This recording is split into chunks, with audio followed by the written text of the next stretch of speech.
the island of Tatoa became history. And it happened because of you, because you kept me here away from the balance. Please, Dr. Sinclair said, trying to soothe him. Let us get you settled. It will take me days to clean up this junk. Mrs. Milligan's voice echoed from the doorway of the clinic's reception area as she walked in to sign some paperwork. Just keep him away from the building, please. Dr. Sinclair watched Edgar being led gently down the hall by a nurse. He turned to Cynthia, who was wiping her eyes. Remember Tatoa? Edgar's voice called out one last time before the door closed. Later that evening, Dr. Sinclair sat in his study at home, a glass of warm tea on the table beside him. The radio was playing soft, low music in the background, a comforting presence in the quiet house. He was reading through his notes on Edgar's case. Classic sanctuary complex, he wrote. Tired, feeling useless after retirement, he created a massive, complex structure to give his life meaning.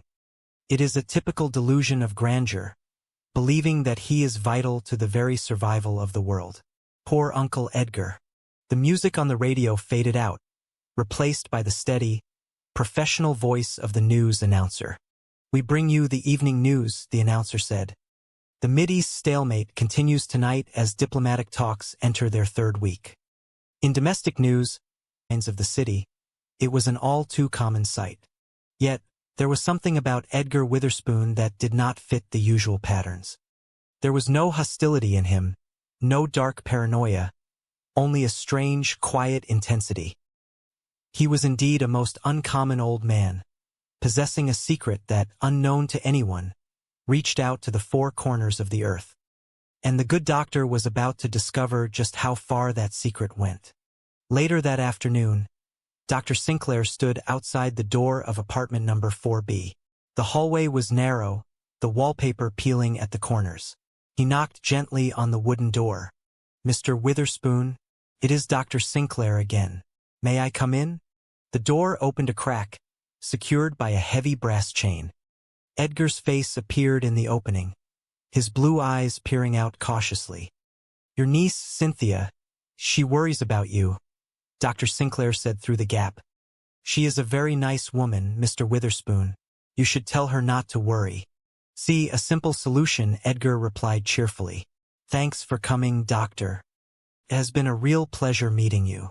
But I have to get on with my work now. Your work? Dr. Sinclair asked, leaning slightly closer. What kind of work is that, Mr. Witherspoon? Edgar paused, his eyes twinkling behind his glasses.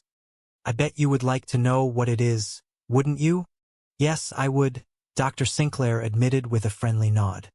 Wrong answer, Edgar said with a small chuckle.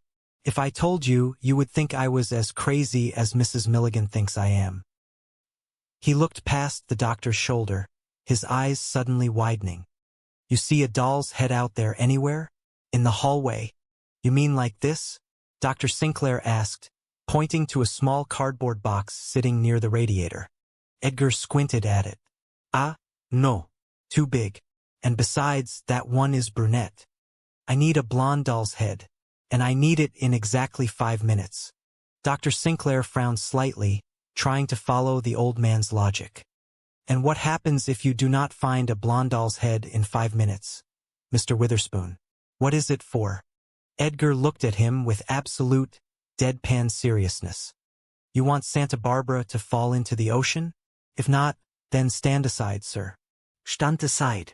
Before Dr. Sinclair could reply, Edgar reached out, grabbed a small, dirty plastic object from a shelf just inside his door, and hurried down the hall toward the fire escape. A few minutes later, Edgar returned, looking breathless but triumphant. He was holding a tiny, yellowed piece of plastic that looked like a doll's hairpiece. Woohoo! He cheered softly, wiping his brow. Just in the nick of time. No time to lose now. Mr. Witherspoon, Dr. Sinclair said, following him back to his door. I am sorry, Edgar said, turning around with a polite, apologetic smile. I should not be rude to you. You have come all this way to see me, after all. May I come in? Dr. Sinclair asked, hoping to finally get a glimpse inside the apartment. And it was so nice. A pleasure meeting you, Edgar said. completely ignoring the request. "Tell my niece I said hello. Now, if you will excuse me, I have got to stop the shaking in Santa Barbara." He began to close the door, but then paused, handing a small paper bag to the doctor. "Mr. Witherspoon, on your way out, could you dump this in the bin outside? Thanks." Dr. Sinclair looked down at the bag, then back at the closed door. He sighed, realizing that this case was going to require far more patience than he had initially thought. The next morning, Dr. Sinclair sat in a small cafe down the street from the clinic, sipping a cup of black coffee. The door opened, and Cynthia, Edgar's niece, walked in. She was a young woman with kind, worried eyes and a gentle demeanor. She sat down opposite the doctor, her hands trembling slightly as she wrapped them around a warm mug. "Good afternoon, Doctor," Cynthia said softly. "Did you see Uncle Edgar?" "Yes, I saw him yesterday morning," Dr. Sinclair replied, taking a slow sip of his coffee. "Well, what do you think?"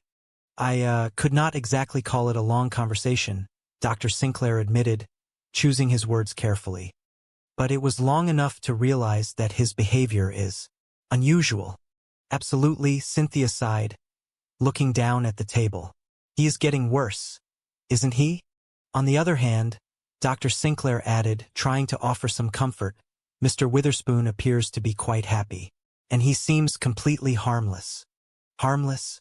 Cynthia looked up, her eyes filled with tears. "Doctor, he pesters complete strangers on the street.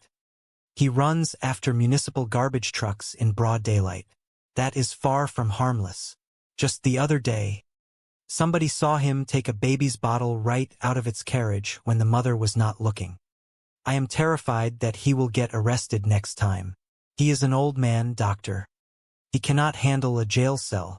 I will sign anything you need. I will cooperate in any way I can to get him the help he needs." Dr. Sinclair looked at her, feeling a deep sense of sympathy. He knew she was acting out of pure love and concern. "All right, Cynthia. Maybe I will have another chat with him. A longer one this time. I want to see if I can understand him better." As he spoke, a strange sound seemed to echo in the quiet cafe. A low, rhythmic ticking, like a giant clock. Dr. Sinclair paused, looking around. "Did you hear that?" he asked. "What?" Cynthia asked, looking confused. "There was something about a—" Dr. Sinclair shook his head, the sound fading away as quickly as it had come. "Sorry, it was nothing. I don't know what I was thinking. I will call you as soon as I can, Cynthia. We will figure out the best way to help him." "Thank you very much, Doctor," she said, her voice filled with gratitude. Later that evening, Dr. Sinclair returned to the apartment building on Elm Street. He walked up the stairs to apartment 4B. The hallway was quiet, save for the hum of a refrigerator in another unit.